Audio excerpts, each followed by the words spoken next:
So అందరికీ నమస్కారం. ఈ వీడియోలో 6th క్లాస్ అనేటువంటి 15వ పాఠ్యాంశం అనేటువంటి మన సమాజంలో వైవిధ్యము.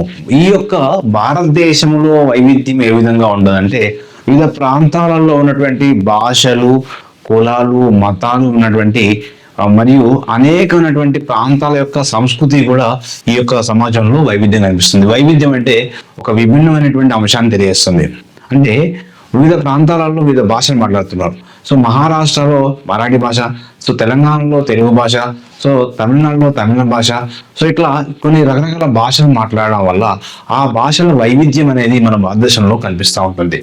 మరియు సంస్కృతి కూడా వివిధ రాష్ట్రాలలో ఒక్కొక్క రాష్ట్రంలో ఒక్కొక్క సంస్కృతి కలిగి ఉన్నది. కాబట్టి ఈ వీడియోస్ అందరూ కూడా please subscribe channel and share friends. మేజర్గా ఈ వీడియోలో ప్రధాన అంశాలు మాట్లాడుకుందాం. మన పరిసర ప్రాంతాల్లో వైవిధ్యం ఎలా ఉంది. సో మన పరిసర ప్రాంతాల్లో వైవిధ్యం చూసినట్లయితే సో వివిధ ఒక్కొక్క ప్రాంతంలో ఒక్కొక్క భాష మాట్లాడతారు. కొందరు హిందీలో మాట్లాడతారు, కొందరు ఇంగ్లీష్లో మాట్లాడతారు, కొందరు తెలుగులో మాట్లాడతారు, కొందరు ఉర్దూలో మాట్లాడతారు. ఆ ప్రాంతం యొక్క వైవిధ్యత అంటే ఆ ప్రాంతంలో ఉన్నటువంటి దేవుణ్ణి పోసేటువంటి విధానము, తర్వాత సంస్కృతి యొక్క వైవిధ్యం అనేది కల్పిస్తూ ఉంటుంది. భారతదేశంలో వైవిధ్యం ఉంది. సో మనకు ఉన్నటువంటి టెక్స్ట్ బుక్ ప్రకారం ఎన్ని రాష్ట్రాలు సరే అంటే 29 రాష్ట్రాలు ఉన్నాయి. కానీ ప్రస్తుతం ఎన్ని రాష్ట్రాలు ఉన్నాయి? 28 రాష్ట్రాలు ఉన్నాయి. కాబట్టి 29 రాష్ట్రాలలో 29 భాషలు, 29 రకమైనటువంటి మతాలు, అంటే వివిధ మతాలు వేరువేరుగా ఉన్నాయి. అంటే అన్ని ప్రధాన మతాలు ఉన్నప్పటికీ కూడా వివిధ రాష్ట్రాల్లో ఒక రాష్ట్రంలో ఒక్కొక్క మతానికి సంబంధించినటువంటి కూడా భావనలు అనేది కనిపిస్తూ ఉంటుంది. తర్వాత వారి యొక్క ఆచారాలు, వ్యవహారాలు అనేది సో విభిన్నంగా అంటే వైవిధ్యం కనిపిస్తూ ఉంది. ఆచార వ్యవహారాలు కూడా విభిన్నంగా కనిపిస్తూ ఉంది. కాబట్టి వారి భాష, వ్యవహారిక శైలి కూడా విభిన్నంగా ఉంటుంది. నెక్స్ట్ థార్ ఎడారి. సో భారతదేశంలో అతిపెద్ద ఎడారి ఏంటంటే థార్ ఎడారి. మరి ఇక్కడ థార్ ఎడారి ఏ రాష్ట్రంలో ఉంది? ఇది రాజస్థాన్ రాష్ట్రంలో ఉంది. ఏ రాష్ట్రంలో ఉంది? రాజస్థాన్ రాష్ట్రంలో ఉంది. మరి ముఖ్యంగా ఇది 2 లక్షల చదరపు కిలోమీటర్ల విస్తీర్ణం కలిగి ఉన్నది థార్ ఎడారి. మరి ఇక్కడ అధిక భాగము రాజస్థాన్లోను, కొంత భాగం పాకిస్తాన్లోను మరియు సో పంజాబ్ ప్రాంతంలో కూడా ఈ యొక్క థార్ ఎడారి విస్తరించి ఉంది. ఈ థార్ ఎడారి గుండా సో ఇరాన్, సో అరేబియా దేశాల నుంచి, సౌదీ అరేబియా దేశం నుంచి, మరి ఆఫ్ఘనిస్తాన్ నుంచి కూడా ఈ యొక్క థార్ ఎడారి గుండా భారతదేశానికి యాత్రికులు వస్తూ ఉంటారు. ఏ ఎడారి నుంచి అంటాడు యాత్రికులు? అంటే సో ఇరాన్ నుంచి కానీ, సౌదీ అరేబియా నుంచి కానీ, ఆఫ్ఘనిస్తాన్ నుంచి కానీ ఈ యొక్క ప్రాంతానికి సో యాత్రికులు థార్ ఎడారి గుండా రావడం జరుగుతుంది. నెక్స్ట్ మార్వార్ ప్రాంతం. నిజంగా థార్ ఎడారి అనేది ఇక్కడ వర్షాచా ప్రాంతం, అంటే వర్షపాతం చాలా తక్కువగా ఉంటుంది. అందులో ఈ రాజస్థాన్ రాష్ట్రంలో మార్వార్ ప్రాంతంలో కూడా వర్షపాతం చాలా తక్కువగా ఉంటుంది. నీరు కూడా చాలా తక్కువగా ఉంటుంది. కాబట్టి వాళ్ళు వివిధ రకమైనటువంటి దుకాణాల మీద మరియు వివిధ అంశాలపైన ఉపాధిని చేస్తూ ఉంటారు.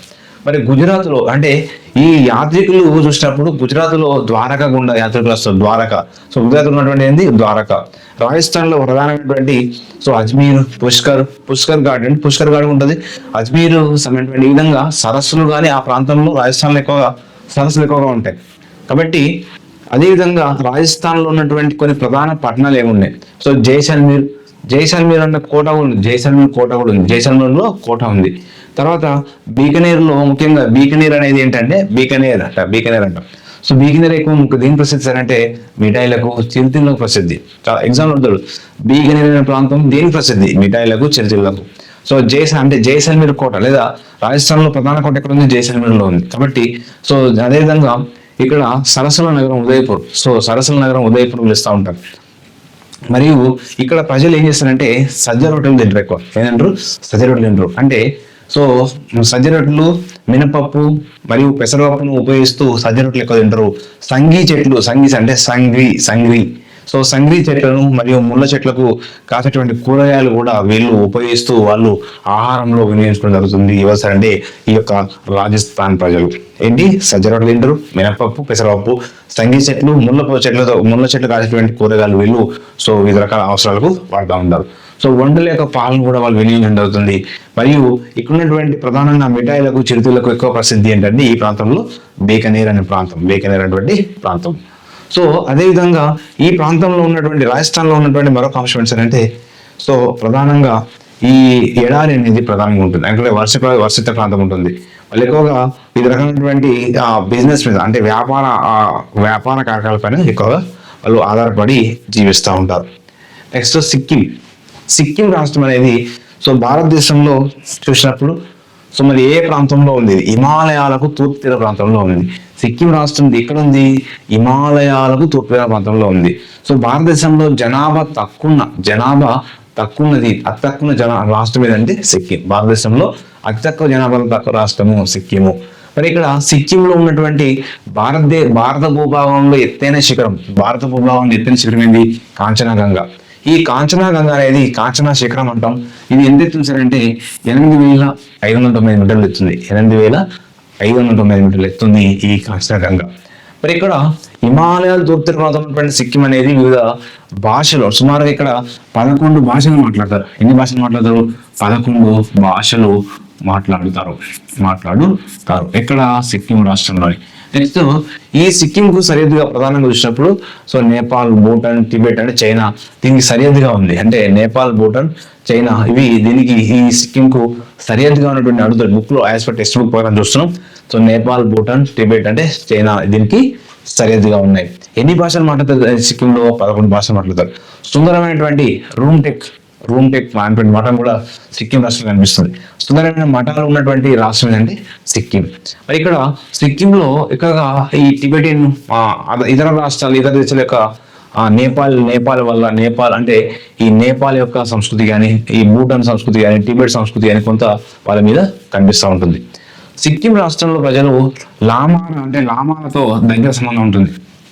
అంటే అత్యంత సన్నిహిత సంబంధం ఎవరితో ఉంటుంది వీళ్ళకు? సిక్కిం రాష్ట్ర ప్రజలకు లామాలతోని అతి తక్కువ మరియు అతి ఎక్కువ అనొచ్చు. తక్కువ అనకుండా అతి ఎక్కువ సో దగ్గర సంబంధం ఉంటుంది ఈ లామాలకు. మరి వాస్తవానికి ఇక్కడ సిక్కిం అనేది ఎప్పటి వరకు స్వతంత్ర రాజ్యంగా ఉండేది? 1975 వరకు కూడా సో చోగ్యాల్ అంటే ఏంటంటే చోగ్యాల్ రాజులు పరిపాలించారు 75 వరకు. అప్పటిదాకా స్వతంత్ర రాజ్యంగా ఉండేది. సో 1975లోనే ఇది ఒక రాష్ట్ర హోదాని పొందేది. ఏ సంవత్సరంలో? 1975లో ఇది ఒక సిక్కిం అనేది రాష్ట్ర హోదాని పొందింది. అవందాక సో చోగ్యాల్ రాజుల యొక్క అడుగుతారు ఎగ్జామ్ లో 1975 దాకా చోగ్యాల్ రాజులలో అధీనంలో ఉంది. 1975 సంవత్సరంలోనే ఇది రాష్ట్రంగా మారింది. ఎన్ని భాషలు మాట్లాడుతుంది? 11 భాషలు మాట్లాడుతున్నారు. సో ఇక్కడ ఉన్నటువంటి ఎత్తైన శిఖరం ఏంటి? కాంచనగంగా. భారత భూభాగంలో ఎత్తైన శిఖరం ఏంటి? కాంచనగంగా. ఓకేనా. నెక్స్ట్ పాండిచ్చేరి. సో ఈ పాండిచ్చేరి అనేది ఒక కేంద్ర పదం. దీన్ని పుదుచ్చేరి అంటాం. ప్రస్తుతం ఉంటుంది, దీన్ని పుదుచ్చేరి అంటాం.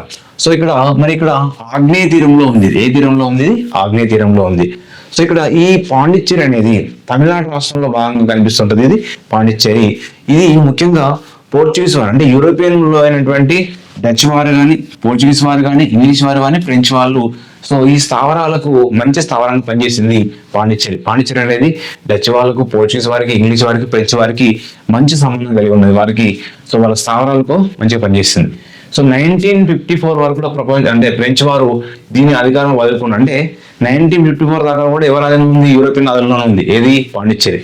సో అప్పుడు 1954లో పాండిచ్చేరి అనేది భారతదేశంలో విలీనం కావాలని కోరుకోవడం వల్ల ఫ్రెంచ్ వారు అధికారాన్ని వదులుకున్నారు. 1954లో ఫ్రెంచ్ వారు అధికారాన్ని వదిలేసుకోవడం వల్ల అప్పుడు ఇండియాలో కలిసిపోయింది. ఇది పాండిచ్చేరి అనేది ఇండియాలో కలిసిపోయింది. సో ఇక్కడ అడుగుతారు పాండిచ్చేరి ఏ మామూలుగా యూరోపియన్ వాళ్ళకంటే డచ్ వారికి స్థావరంగా ఉంది, పోర్చుగీస్ వారికి స్థావరంగా ఉంది, ఇంగ్లీష్ వారికి స్థావరంగా ఉంది, ఫ్రెంచ్ వారికి స్థావరంగా పనిచేసింది. ఇక్కడ తమిళ గొప్ప కవి అంటే పాండిచ్చేరిలో తమిళ గొప్ప కవి అంటే సుబ్రహ్మణ్య భారతి. ఎవరండి? సుబ్రహ్మణ్య భారతి అనేది సో గుర్తుపెట్టుకోవాలి. నెక్స్ట్ ఆధునిక ఆధ్యాత్మిక ఋషి ఎవరు? సో ఆధునిక ఆధ్యాత్మిక ఋషి ఇక్కడ పాండిచ్చేరిలో సో అరవింద్ ఘోష్ అండి. చాలా చాలా ఇంపార్టెంట్. ఇది ఎగ్జామ్లో అడిగే అవకాశం ఉంది. అరవింద్ ఘోష్ అనేది సో ఆధ్యాత్మిక ఋషి అని చెప్తా ఉంటాం. మరి దాంతోపాటు ఇక్కడ ఏం సార్ అంటే అరవింద్ ఘోష్ మరియు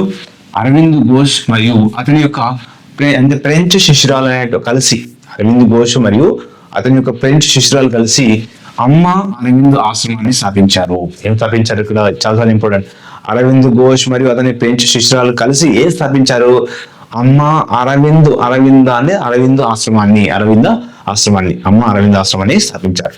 ఈ అమ్మ అరవింద్ ఆశ్రమం అంటే ఈ అరవింద్ ఆశ్రమం అనేది శాంతి మరియు ప్రపంచ సహకారంతో అంటే శాంతిని వ్యాప్తి చేయడం, ప్రపంచ సహకారాన్ని వ్యాప్తి చేయడం కోసము దీని మద్దతుగా ఐక్యరాజ్య సమితి అంటే యునైటెడ్ నేషన్ ఆర్గనైజేషన్ ఐక్యరాజ్య సమితి కూడా దీనికి మద్దతు ఇవ్వడంతో సో ప్రపంచంలో ఇది మంచి గుర్తింపు పొందింది. ఏంటి ఏ సరే అంటే ఆరోవిల్లే అనేటువంటి గ్రామం. ఈ ఆరోవిల్లే అనే గ్రామం అనేది అంతర్జాతీయ గ్రామంగా స్థాపించారు. దీన్ని ఏ విధంగా స్థాపించారంటే అంతర్జాతీయ గ్రామంగా స్థాపించారు. విభిన్న సంస్కృతులకు, విభిన్న ఆచారాలకు మరియు మానవ జాతి ఐక్యతకు ఈ యొక్క పాండిచ్చేరిలో ఉన్నటువంటి ఆరోవిల్లే అనేటువంటి గ్రామం అనేది సో అంతర్జాతీయ గ్రామంగా దీన్ని గుర్తించారు, స్థాపించడం జరిగింది. సో ఇక్కడ ఏంటి అరవింద ఘోష్ మరియు అతని బెంచ్ సిస్టర్లు కలిసి ఏం చేశారు, ఇక్కడ అమ్మ అరవింద ఆశ్రమాన్ని ఏర్పాటు చేశారు. ఆ ఆశ్రమంలో శాంతి మరియు ప్రపంచ సహకార వ్యాప్తి మద్దతులో భాగంగా యుఎన్ఓ కూడా మద్దతు ఇచ్చేసింది. మరి ఇక్కడ దీన్ని ఆరోవిల్లే అనేటువంటి గ్రామంగా ఏర్పడేస్తుంది. దీన్ని ఆరోవిల్లే అనేటువంటి గ్రామం ఇది అంతర్జాతీయ గ్రామంగా స్థాపించడం కూడా జరిగింది. అంతర్జాతీయ గ్రామంగా స్థాపించడము జరిగింది. ఇక్కడ ఏముంటుంది మరి, విభిన్న సంస్కృతులు ఉంటాయి. విభిన్న అంటే మానవ జాతి ఐక్యతకు చాటి చెప్పే విధంగా ఆ ఆచారాలు వ్యవహారాలు అన్ని కూడా అందరి కలిసి సో విభిన్న సంస్కృతులకు మూలంగా పనిచేస్తుంది ఆరోవిల్లే అనేటువంటిది గ్రామము. చాలా చాలా ఇంపార్టెంట్, ఎగ్జామ్లో అడుగుతాడు. ఇది ఏ రాష్ట్రం ఎక్కడుందంటే పాండిచ్చేరిలో ఉంది. ఎక్కడుందంటే పాండిచ్చేరిలో ఉంది. నెక్స్ట్ నెహ్రూ గురించి. సో భారతదేశంలో మొట్టమొదటి ప్రధానమంత్రి వస్తారంటే సో నెహ్రూ అండి, జవహర్లాల్ నెహ్రూ. మరి ఇక్కడ ఈయన మిశ్రమ ఆర్థిక వ్యవస్థ ప్రవేశపెట్టిన వ్యక్తి వస్తారంటే జవహర్లాల్ నెహ్రూ. ఎక్కువ కాలం ప్రధానమంత్రిగా పనిచేసిన వ్యక్తి జవహర్లాల్ నెహ్రూ. ఈయన యొక్క సమాధిని శాంతివనం అంటాం. ఈయన రాసిన గ్రంథం ఏంటంటే డిస్కవరీ ఆఫ్ ఇండియా. ఏ గ్రంథం రాసిండు? డిస్కవరీ ఆఫ్ ఇండియా అనేటువంటి గ్రంథం రాసిన వ్యక్తి వస్తారంటే జవహర్లాల్ నెహ్రూ. ఈయన భిన్నత్వంలో ఏకత్వం అనేటువంటి మాటను చెప్పిన వ్యక్తి వస్తారంటే భిన్నత్వంలో ఏకత్వం. భారతదేశం అనేది వివిధ మతాలు అన్ని ఉన్నాయి కాబట్టి భిన్నత్వంలో ఏకత్వం అనే మాటను వాడిన వ్యక్తి వస్తారండి జవహర్లాల్ నెహ్రూ.